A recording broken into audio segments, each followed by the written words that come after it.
Hey everyone, welcome back for another deep dive. Hmm. We love to dig into some seriously fascinating books, and today is no exception. Right. We are taking on Peter Zeihan's The Accidental Superpower, Okay. which really kind of turns the whole idea of global power on its head. Yeah. Zeihan argues that the U.S. isn't just, lucky or special to be a superpower, Uh-huh. but that its dominance is actually like baked into the geography. Right. So is that the whole story, though? And Well, what happens as the world continues to change? Let's break it all down. all right. So what's so interesting about Zeihan's book is how he brings us back to basics, Okay. like literally back to the start of civilization. I like it. He really highlights how important navigable rivers were for early empires. Think Egypt, Uh-huh. Mesopotamia. Yeah. Those rivers weren't just water sources, right? Right. They were like the economic arteries allowing for trade, communication, and ultimately, the unification of these massive territories. It's amazing to think about how much geography shaped those early power structures. Yeah, totally. Yeah. And Zeihan argues that this connection between geography and power, it's been a constant throughout history. And he used a really cool example to make this point. Okay. The rise of Portugal. Okay. Now picture this tiny little nation on the edge of Europe Mm-hmm. somehow manages to completely dismantle the Ottoman Empire's control of the spice trade. What? Oh. They figured out deep water navigation. Okay. So Portugal learns how to sail the open ocean. Right. So why was that such a big deal? Think about it. Before, deep-water navigation trade was basically stuck along the coasts, Right. or it was going overland, which is super slow, Yeah. expensive, and often dangerous, Mm-hmm. deep-water navigation. It opened up a whole new world. Mm. Portugal just bypassed those traditional choke points that the Ottomans controlled, Mm-hmm. and they set up direct trade routes to the east. So they basically rewrote the rules of the game, right? Yeah. Shifted the balance of power just like that. Makes you wonder how many other times that's happened throughout history. Oh, yeah? Where a new transportation technology comes along and completely upends things. Totally. And Zeihan actually makes that connection. Okay. He argues that England's rise as this huge maritime power, Mm-hmm. it was directly tied to them mastering the North Sea. Okay.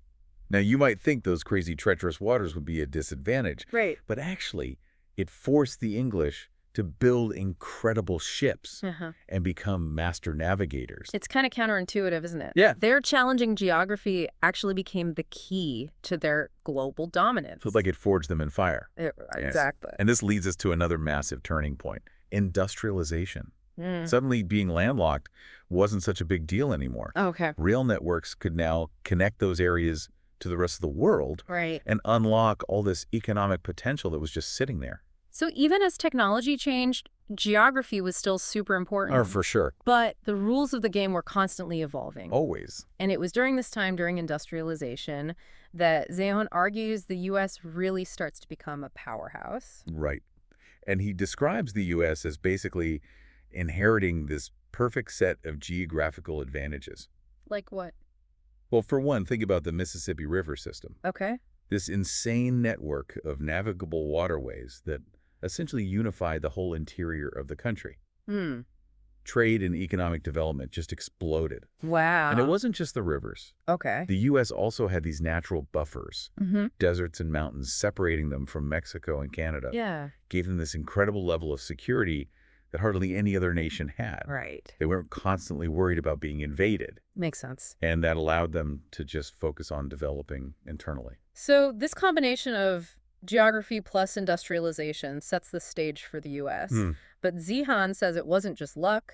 No. There were deliberate choices made. Strategic decisions that really cemented America's place on the world stage. Right. And one of the biggest decisions, according to Zeihan, was the Bretton Woods system. Ah, yes. Bretton Woods. Yeah. This was basically a whole new global economic order, Okay. and the U.S. dollar was right at the center of it.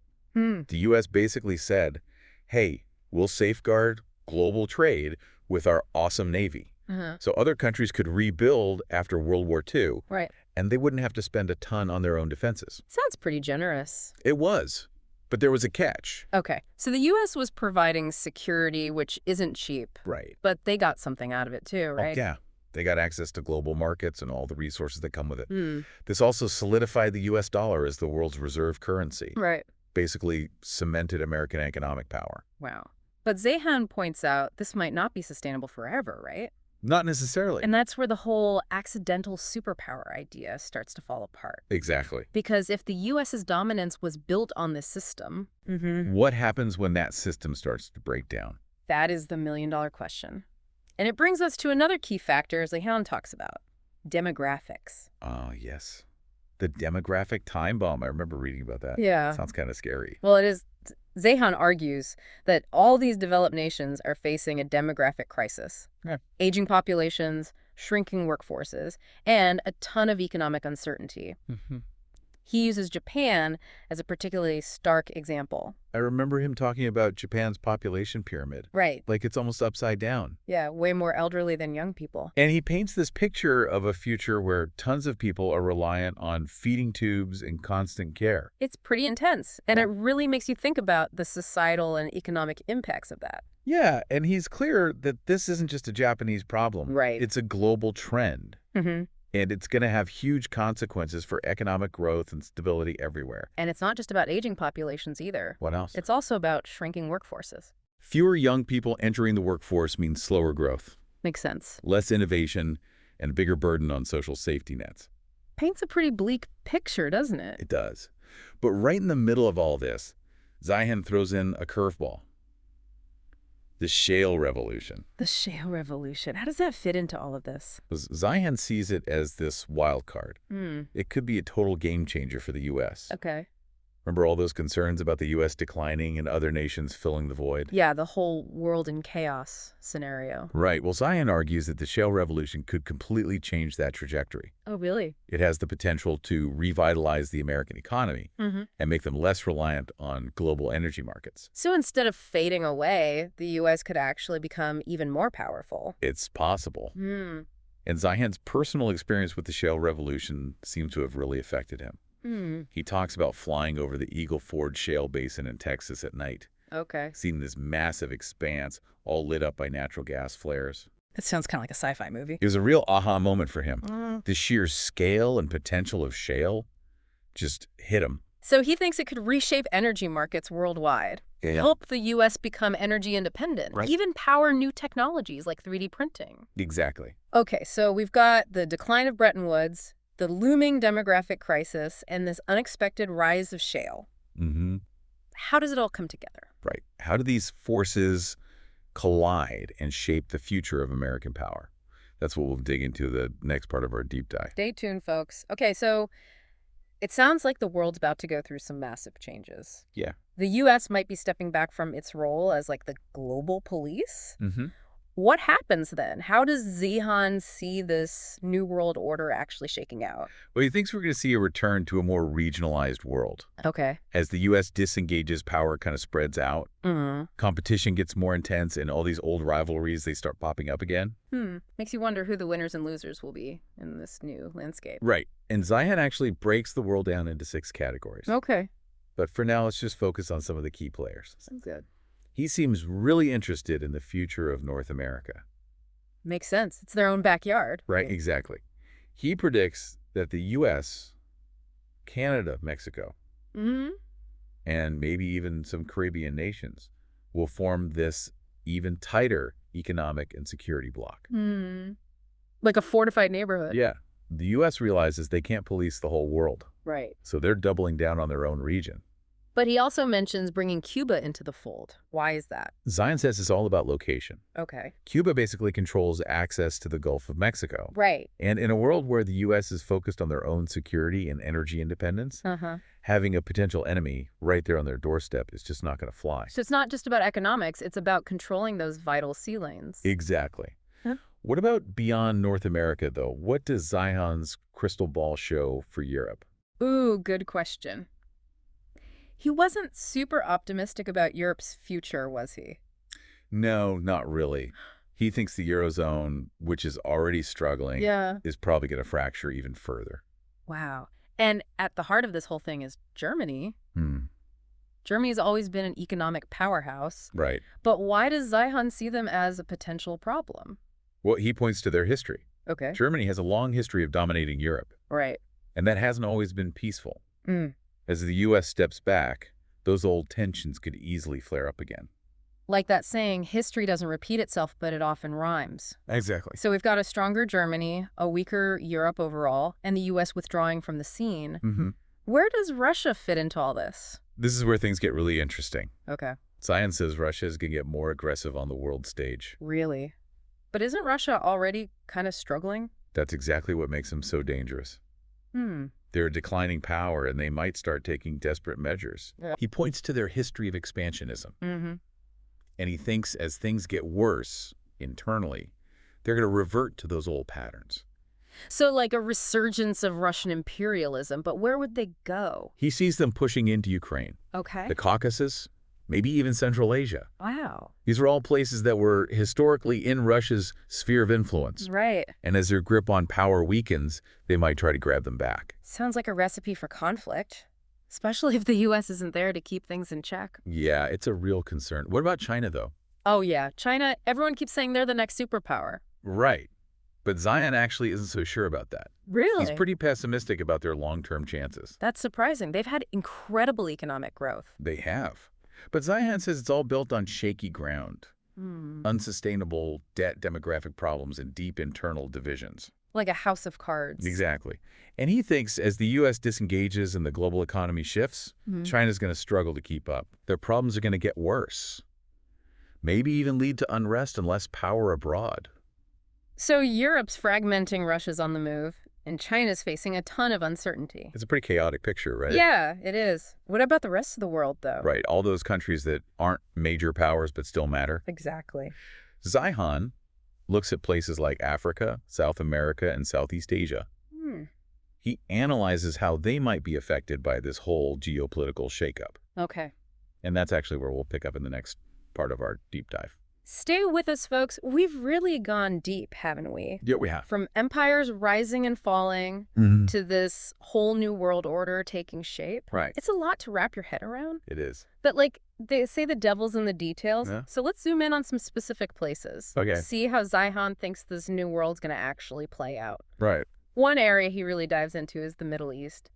Especially Turkey and Iran. Yeah. Countries with a long history of power in the region. And as the U.S. steps back, they're probably going to make some moves. Makes sense. Someone's got to fill the void. Exactly. But what makes these countries so well positioned to take advantage of this? Well, Turkey's got a few things going for them. Okay. They've got a pretty young population, which is huge in a world facing demographic decline. Right. And they're in a super strategic location. Okay. Bridging Europe and Asia, controlling the Black Sea. Like the gatekeepers. Yeah, exactly. In a world where resources and trade routes are everything, that's some serious power. It is. Yeah. What about Iran, though? Yeah, they've been kind of isolated for so long. Right. How do they fit into all this? This is where it gets interesting. Okay. Zeihan actually thinks Iran could become a valuable ally for the U.S. Wait, really? That seems kind of crazy. I know, right? Why would the U.S. suddenly embrace a country they've been fighting with for decades? Zeihan says it's all about geography again. Okay. Iran's location, which helps them now, actually becomes a problem as the U.S. disengages. They rely heavily on oil exports. And being on the Persian Gulf makes them super vulnerable to a U.S. blockade. So the U.S. suddenly has a lot more leverage. Yeah. But how does that turn into an alliance? Zeihan thinks the U.S. could use this new power to basically force Iran to realign with them. Maybe even use them as a counterbalance to Russia and China. Wow, that's a bold prediction. It is. But it shows you how alliances could shift in this new world. Like the saying, the enemy of my enemy is my friend. Exactly. But Zeihan doesn't just predict new friendships. Oh, no. He also sees potential for conflict in other places. Like where? He's particularly worried about sub-Saharan Africa. Okay. He thinks it could become a battleground for resources as all the big powers scramble to get their hands on Africa's mineral wealth. Like a modern-day scramble for Africa. Yeah, but instead of European powers, That's countries like China. China's a big player for sure. They need all those raw materials for their economy. But Zeihan sees others getting involved too. Like who? Japan, South Korea, maybe even some European countries. So Africa's caught in the middle.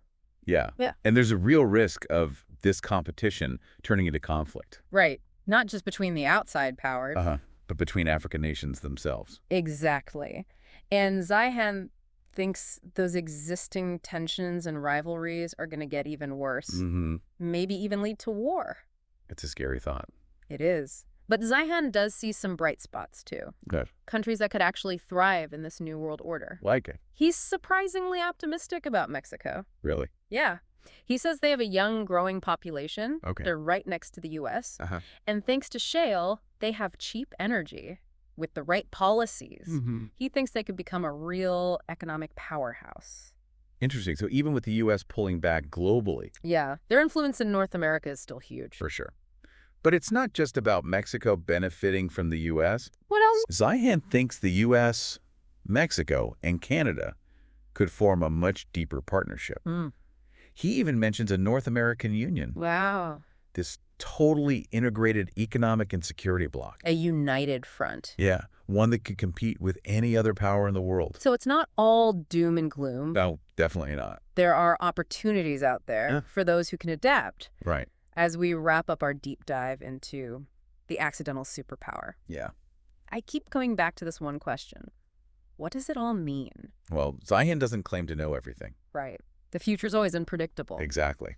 But he gives us this framework for understanding the forces at play. Okay. And the potential consequences of our choices. It's a reminder that geography might set the stage, but it's humans that decide how the play unfolds. Totally. And that's a powerful thought for everyone listening. It is, so stay curious, folks. Yeah, stay informed, stay engaged. Because in a world that's changing this fast, knowledge is power. And who knows? Maybe one of you listening will be the one shaping the future.